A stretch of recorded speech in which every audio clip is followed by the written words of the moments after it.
Hi everyone, welcome to sleepy classes. Guys, आज हम discuss करेंगे डेली डोज में 5 क्वेश्चन हिस्ट्री से एंड साथ साथ हम 2 क्विज भी डिस्कस करेंगे। तो चलिए सेशन को स्टार्ट करते हैं।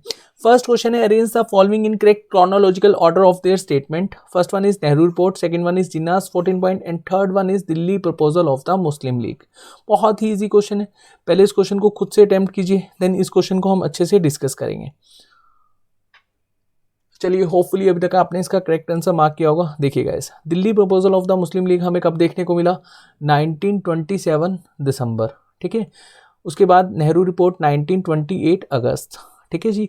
उसके बाद जिन्नास 14 पॉइंट 1929 मार्च। ठीक है। अकॉर्डिंग टू क्रोनोलॉजी हमारा सही आंसर क्या हो जाएगा? डी। ठीक है। अब इसको समझिए। देखिए 1927 में हुआ क्या, ब्रिटिश गवर्नमेंट ने एक कमीशन अपॉइंट किया जिसको हम लोग साइमन कमीशन के नाम से जानते हैं। ठीक है। अब साइमन कमीशन में क्या था, यहाँ पर समझिए। 1919 में जो गवर्नमेंट ऑफ इंडिया एक्ट आया, ठीक है, इसमें ऐसा हमें कोई भी राइट्स नहीं दिए गए। यहाँ पर हम डिमांड कर रहे थे डोमिनेंस स्टेटस की। ठीक है। आधी अधूरी आज़ादी, मतलब इंटरनली हमें फ्री कर दो, एक्सटर्नली हम पर रूल करते रहो। ठीक है। जैसे आज की डेट में ऑस्ट्रेलिया के पास, यही डिमांड हम कर रहे थे 1919 या उससे पहले। ठीक है। अब यहाँ पर एक्ट में हमें कुछ भी ऐसा परमिशन नहीं मिली, मतलब कुछ भी ऐसा हमें पावर नहीं मिली, ना कॉन्स्टिट्यूशन राइट मिले, ना डोमिनेंस स्टेटस मिला। अगर डोमिनेंस स्टेटस मिल जाता तो ऑब्वियसली यहाँ पर कॉन्स्टिट्यूशन राइट भी मिल जाते। ठीक है। बट ब्रिटिशर्स ने हमारी डिमांड को माना ही नहीं। ठीक है। और ऊपर से जब साइमन कमीशन आया और ये जो हम डिमांड कर रहे थे कॉन्स्टिट्यूशन राइट की, इसको लेकर ब्रिटिशर्स ने साइमन कमीशन अपॉइंट करा। यहाँ पर सभी के सभी पर्सन क्या थे? ब्रिटिशर्स थे। अब हमें राइट्स चाहिए, किससे चाहिए? ब्रिटिशर्स से चाहिए। और ब्रिटिशर्स ने एक कमीशन जो अपॉइंट करा है उसमें सभी के सभी ब्रिटिशर्स हैं। क्या हमें राइट मिलेंगे? नहीं मिलेंगे। इसी को लेकर इंडियन नेशनल कांग्रेस और इंडिया की जितनी भी पॉलिटिकल पार्टी थी, इवन इंडियंस, यहाँ पर विरोध कर रहे थे साइमन कमीशन का। ठीक है। अब यहाँ पर ब्रिटिशर्स को लगा कि चलो ठीक है, यहाँ कुछ करते हैं।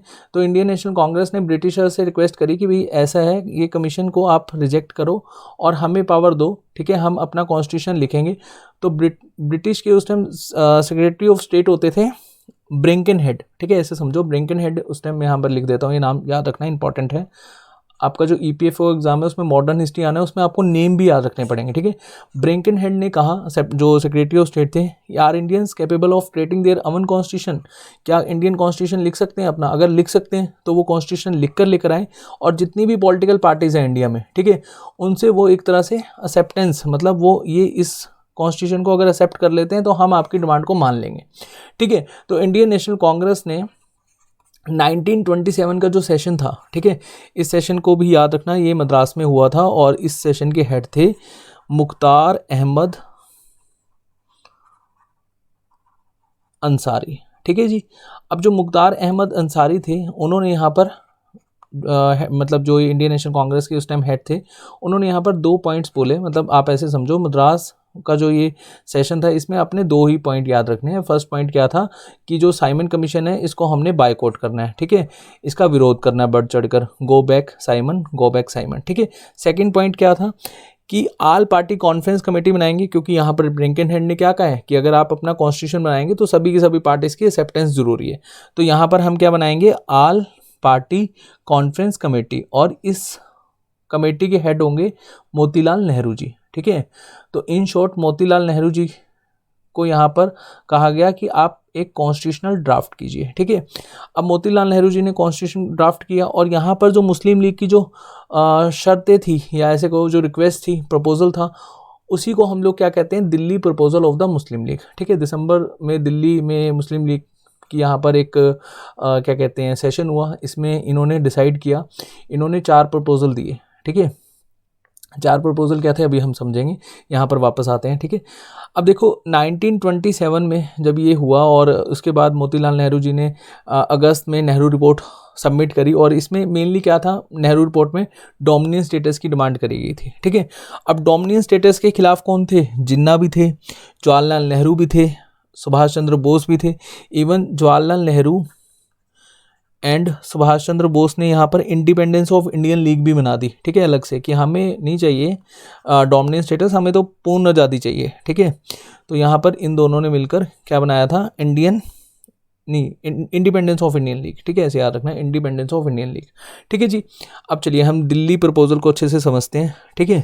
और जो साइमन कमीशन था उसकी जो रिपोर्ट थी वो अभी तक सबमिट ही नहीं हुई थी, ठीक है। ब्रिटिशर्स यहाँ पर कह रहे थे कि अपनी तो रिपोर्ट सबमिट कर दो, क्योंकि मोतीलाल नेहरू जी ने जो ये नेहरू रिपोर्ट बनाई थी अगस्त में, ये सबमिट कर दी थी 31 दिसंबर 1929 में, सॉरी 28 में, ठीक है, 31 दिसंबर 1928 में। और यहाँ याद रखना ये जो सेशन हुआ था, इस रिपोर्ट को एक्सेप्टेंस जब मिली थी 31 दिसंबर 1928 में, जब ये सबमिट करी थी ब्रिटिशर्स को, एक्सेप्टेंस मिली थी कैलकाटा सेशन के दौरान, ठीक है।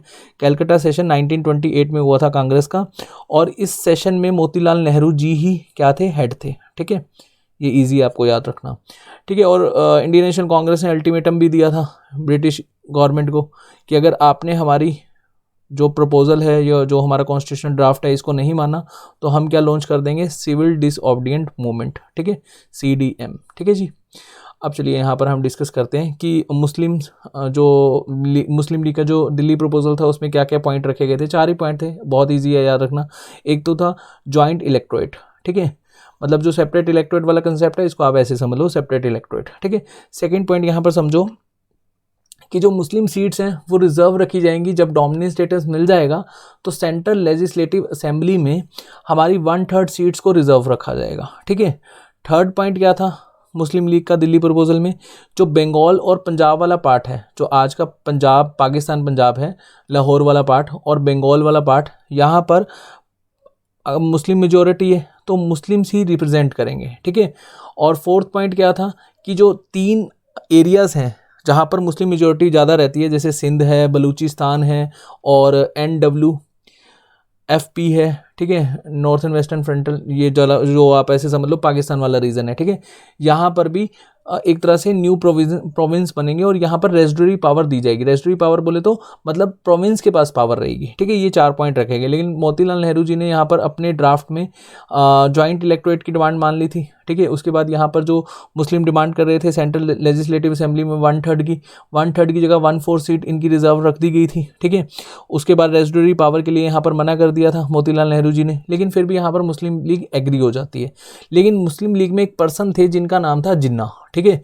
जिन्ना यहाँ पर एग्री नहीं करते। जिन्ना यहाँ पर कहते हैं कि भाई ये गलत हो रहा है, आने वाले टाइम में इंडिया में सिर्फ हिंदू ही रूल करेंगे और मुस्लिम्स को कुछ नहीं मिलेगा, ठीक है।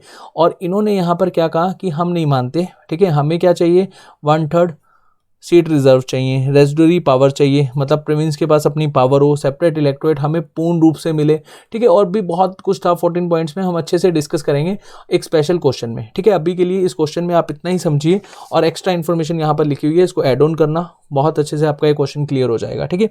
चलिए नेक्स्ट क्वेश्चन से पहले हम 2 क्विज डिस्कस करते हैं, बहुत ईजी क्विज है। Which of the following statement is are true about Jaipur. First statement is it is named after the raja Jai Singh second, the ruler of Amer, who also found the city in 1727, ठीक है जी। Second statement है it is one of the earliest planned city of modern India. 2 statement है यहाँ पर, आपको बताना है कि दोनों स्टेटमेंट में से कौन सी स्टेटमेंट सही है या दोनों सही हैं दोनों गलत हैं, ठीक है। बहुत इजी क्विज है, या आप मुझे कमेंट सेक्शन में बताना और आप एक्स्ट्रा इन्फॉर्मेशन भी ऐड ऑन कर सकते हो।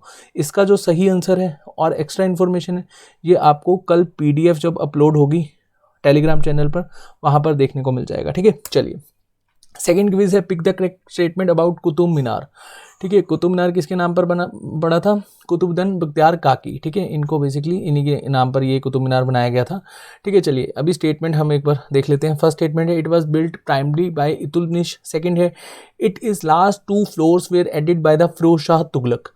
आपको बताना है दोनों स्टेटमेंट में से कौन सी स्टेटमेंट सही है या दोनों सही हैं, दोनों गलत हैं। कमेंट सेक्शन में आप इसका आंसर मुझे दीजिएगा। चलिए नेक्स्ट क्वेश्चन डिस्कस करते हैं।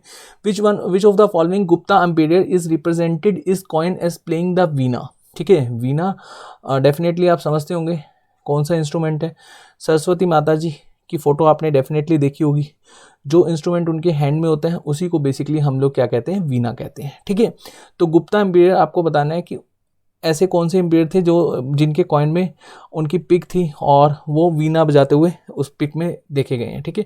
तो 4 यहाँ पर रूलर हैं गुप्ता एम्पायर के, चंद्रगुप्त 1, चंद्रगुप्त 2, समुद्रगुप्त एंड स्कंदगुप्त।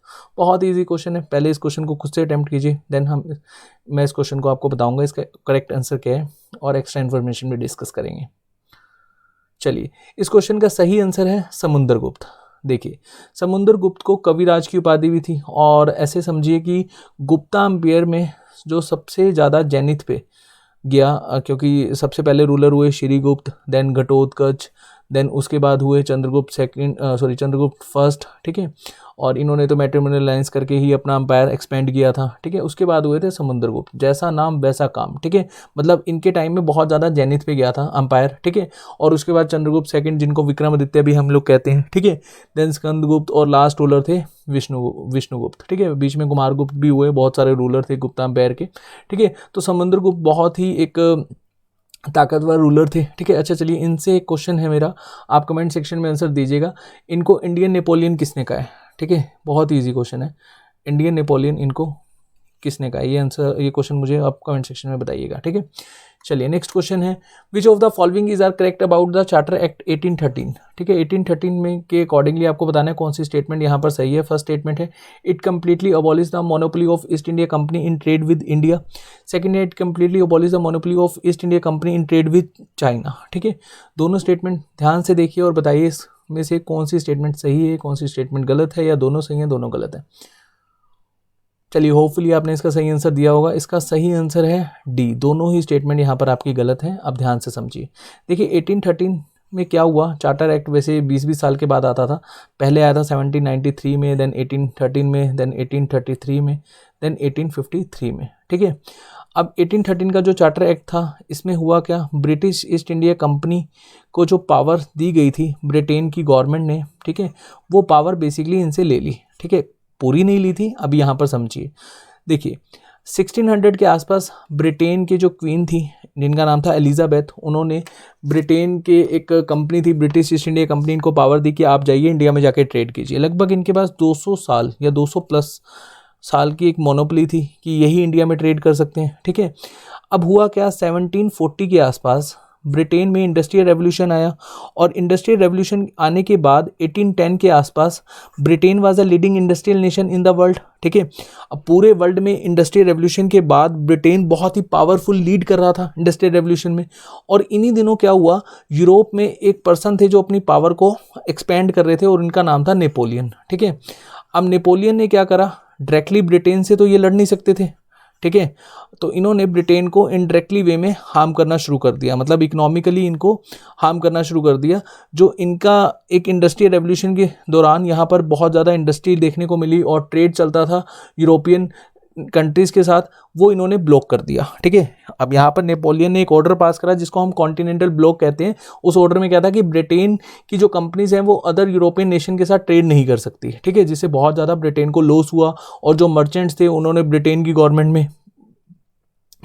गवर्नमेंट को प्रेशराइज किया कि भाई ऐसे तो हमें बहुत लॉस हो जाएगा, ठीक है। तो ब्रिटेन की गवर्नमेंट ने क्या कहा कि कोई बात नहीं, हम आपको एक ऑप्शन देते हैं, आप इंडिया में जाके ट्रेड करो। इन्होंने 1813 के चार्टर एक्ट में मोनोपोली यहाँ पर ब्रिटिश ईस्ट इंडिया कंपनी की छीन ली, ठीक है। सिर्फ टी और जो चाइना के साथ ट्रेड थी उसमें मोनोपोली रहने दी, ठीक है। तो याद रखना, टी ट्रेड और ट्रेड विद चाइना, ये मोनोपोली रहने दी, बाकी मोनोपोली यहाँ पर ब्रिटिश गवर्नमेंट ने ब्रिटिश ईस्ट इंडिया कंपनी से छीन ली, ठीक है जी। अब देखिए इंडिया में जब ये कंपनीज एंटर करती हैं तो इंडिया की जो इंडस्ट्रीज़ हैं उनको बहुत ज़्यादा नुकसान देखने को मिलता है, मतलब बैडली इम्पैक्ट होती हैं वो। क्योंकि देखो ब्रिटेन में इंडस्ट्रियल रेवोल्यूशन है, यहाँ पर जो भी सामान बन रहा है, जो भी गुड्स बन रहे हैं वो काफ़ी ज़्यादा अच्छे बन रहे होंगे कंपैरेटिवली इंडियन, ठीक है। और इसी वजह से इंडियन कंपनीज़ को बहुत ज़्यादा लॉस हुआ, ठीक है। और एक बात याद रखना, 1813 के चार्टर एक्ट में क्या हुआ था, क्रिश्चियन मिशनरीज़ को परमिशन दे दी थी कि आप जाइए और रिलीजन को स्प्रेड कीजिए इंडिया में जाकर, ठीक है। एक पॉइंट और आप यहाँ पर याद रख सकते हैं, mandatory for the company to spend 1 lakh for Indian education, ठीक है। तो 1 लाख अनिवार्य कर दिया इंडियन एजुकेशन पर स्पेंड करेगी ब्रिटिश ईस्ट इंडिया कंपनी, ठीक है। तो ये कुछ पॉइंट्स हैं जो आप 1813 के एक्ट से याद रख सकते हैं। बाकी एक्स्ट्रा इन्फॉर्मेशन यहाँ पर आपको देखने को मिल जाएगी। चलिए नेक्स्ट क्वेश्चन डिस्कस करते हैं, which of the following statement is are correct, ठीक है। फर्स्ट है, the Arlington commission in 1912 recommended that 25% of the higher post be filled by Indians, ठीक है। सेकेंड है, it also recommended that the recruitment to higher post should be done partly in India and partly in England, ठीक है जी। दोनों statement को ध्यान से देखिए, वीडियो को पॉज कीजिए एंड इस क्वेश्चन का करेक्ट आंसर मार्क कीजिए। बहुत ही सिंपल क्वेश्चन है। चलिए होपफुली आपने इसका सही आंसर मार्क किया होगा। इसका सही आंसर है सी, दोनों ही स्टेटमेंट यहाँ पर आपकी सही है। देखिए जो आर्लिंगटन कमीशन आया था 1912 में, उसने रिकमेंडेशन दी थी कि 25% जो हायर पोस्ट है, ठीक है, उसमें इंडियंस को होना चाहिए, ठीक है। और इन्होंने साथ साथ रिकमेंड किया था कि जो हायर पोस्ट की रिक्रूटमेंट हो, ठीक है, वो पार्टली इंडिया में हो और पार्टली क्या हो, इंग्लैंड में हो, मतलब इंडिया में भी इसकी रिक्रूटमेंट चले और इंग्लैंड में भी चले, ठीक है। But did not favour the idea of holding the competitive examination simultaneously in England and India, ठीक है, साइमल्टेनियसली के ये फेवर में नहीं थे, ठीक है। ऊपर से इन्होंने क्या कहा कि जो 25% जो पोस्ट हैं, सुपीरियर पोस्ट हैं, ठीक है, हाई लेवल की जो पोस्ट हैं, should be filled by Indians partly bye direct recruitment and partly bye promotion, ठीक है। एंड साथ साथ यहाँ पर एक पॉइंट आप और भी याद रख सकते हो आर्लिंगटन कमीशन से, service under the government of India should be categorised into class 1 and class 2, ठीक है। और एक लास्ट पॉइंट आप यहाँ पर याद रखना, जो प्रोबेशनरी पीरियड था वो पहले 2 साल का था, इन्होंने कहा कि नहीं 2 साल का नहीं होना चाहिए, 3 साल का होना चाहिए, ठीक है। ये कुछ पॉइंट्स हैं जो आपको यहाँ पर याद रखने हैं आर्लिंगटन कमीशन से, ठीक है। चलिए नेक्स्ट एंड आज का हमारा last question, Welby commission is a famous in modern Indian history for which of the following reason. बहुत ही सिंपल और बहुत ही ईजी क्वेश्चन। वेल्बी कमीशन आपको बताना है इन चारों ऑप्शन में से इसका क्या बेसिकली किसके साथ एसोसिएट करता है। ए ऑप्शन है एजुकेशन रिफॉर्म, बी है relation between British crown and Indian princely state, third है पुलिस रिफॉर्म एंड डी है to inquiry into the drain theory. चलिए होपफुली आपने इसका आंसर मार्क किया होगा, बहुत ईजी क्वेश्चन था। इसका सही आंसर है D, to inquiry into the drain theory. देखिए हमारे इंडिया के एक बहुत ही इंपॉर्टेंट पर्सनैलिटी रहे, ठीक है, इंडियन नेशनल मूवमेंट के दौरान हमने देखा उनका काफ़ी अहम भूमिका है, दादा भाई नौरोजी, ठीक है। दादा भाई नौरोजी की एक फेमस बुक थी poverty and un British rule in India. उन्होंने इस बुक में एक ड्रेन थ्योरी लिखी। इन्होंने कहा कि जो इंडिया के वेल्थ है वो कहाँ जा रहा है, इंग्लैंड जा रहा है, सैलरीज की फॉर्म में, ठीक है, सेविंग्स की फॉर्म में, पेंशन की फॉर्म में, payment to British troop in India, and साथ साथ ब्रिटिश कंपनी बहुत ज़्यादा यहाँ पर प्रॉफिट कमा कर जा रही है, ठीक है। तो एक बहुत ही इंपॉर्टेंट पर्सनैलिटी थे और इन्हीं के कहने पर ब्रिटिशर्स मान गए इस कमीशन के लिए। तो वेल्बी कमीशन आया था, जो इन्होंने इल्ज़ाम लगाए थे कि ब्रिटेन यहाँ का पैसा लूट कर इंग्लैंड लेकर जा रहे हैं, ठीक है। चलिए हमने 5 क्वेश्चन डिस्कस करे, होपफुली आपको पांचों के पांचों क्वेश्चन समझ में आए होंगे। अगर इनकेस आपका कोई डाउट है प्लीज़ कमेंट सेक्शन में पोस्ट करिएगा, ठीक है। और जो मैंने आपसे क्विज पूछा और एक क्वेश्चन पूछा था इंडियन नेपोलियन समुद्रगुप्त को किसने कहा, वो आप मुझे कमेंट सेक्शन में बताइएगा। थैंक यू सो मच, अपना ध्यान रखिएगा।